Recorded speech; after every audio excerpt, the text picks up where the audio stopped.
Hi dears, good morning. This is Sindhu. படிக்கிறதுக்கு start பண்ணிட்டோம் இல்லையா? ஒரு ட்விஸ்ட் இருக்குது. 21 டே ஸ்டடி சேலஞ்ச். என்ன இந்த புதுசாக ஒன்று ஸ்டார்ட் பண்ணுறேன் அப்படின்னு நீங்கள் கேட்கலாம். என்னென்னா 21 நாளைக்கு தொடர்ந்து நம்ம என்ன வேலை செய்கிறோமோ 22வது நாள் அது பழகிருமா. ஸோ படிக்க கஷ்டப்படுறவங்க இல்லைன்னா டிமோட்டிவேட்டாக ஃபீல் பண்ணுறவங்க என்னையோட சேர்ந்து இந்த 21 டேஸ் சேலஞ்சை சக்ஸஸ்ஃபுல்லாக கம்ப்ளீட் பண்ணுங்கள். என்னது படிக்கணுமா அப்படின்னு ஆச்சரியமாக கேட்குற நண்பர்களே, என்னென்னா படிக்க தான் போகிறோம்.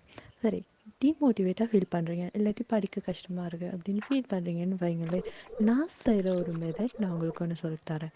அதாவது என்னோடய ஸ்ட்ராட்டஜி என்னென்னு சொன்னால் ஒன்றுமே இல்லை. எய்தற்கு அரியது எந்த கால் அந்நிலையே செய்தற்கு அரிய செயல். என்னென்னு விளங்குதா?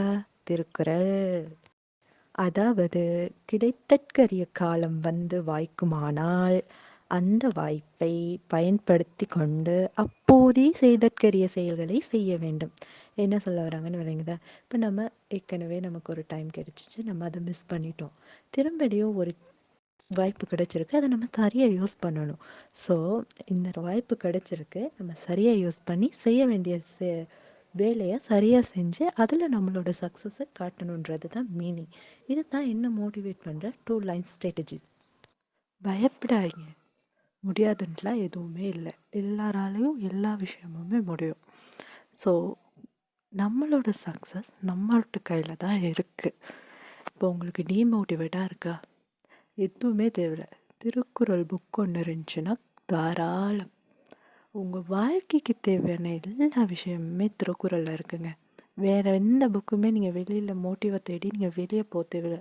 திருக்குறளுக்குள்ளுக்கே அந்த 1330 குறள் உள்ளக்கே பொருளும் விளக்கமும் விளக்க உரையுமா எல்லாமே மொத்த வாழ்க்கைக்கும் தேவையான அவ்வளோ விஷயமும் திருக்குறள் ஒன்றில் இருக்குது. உங்களுக்கு மோட்டிவ் வேணும்னா திருக்குறளை படிங்க. இன்னொன்று முக்கியமான விஷயம், எதுனாலும் நம்ம ட்ரை பண்ணணும். ஃபஸ்ட்டு ட்ரை பண்ணணும். முடியும்னு நினச்சி இறங்கி செய்யுங்க, கண்டிப்பாக முடியும். அண்ட் இந்த விஷயம் உங்களுக்கு பிடிச்சிருந்ததுன்னா, உங்களுக்கு இஷ்டமாக இருந்துச்சுன்னா, இல்லை உங்கள் பாய் ஃப்ரெண்ட், உங்கள் ஃப்ரெண்ட்ஸ், உங்கள் ஃபேமிலி, உங்கள் கேர்ள் ஃப்ரெண்ட்ஸ் எல்லாத்துக்கும் ஷேர் பண்ணி விடுங்க. அப்புறம் இன்னொன்று, இந்த மாதிரி யூஸ்ஃபுல்லான டிப்ஸ் தினமும் வேணும்னு சொன்னால் நம்மளோட சேனலை சப்ஸ்கிரைப் பண்ணிக்கோங்க. Thank you. Tata, bye-bye and be positive. Bye.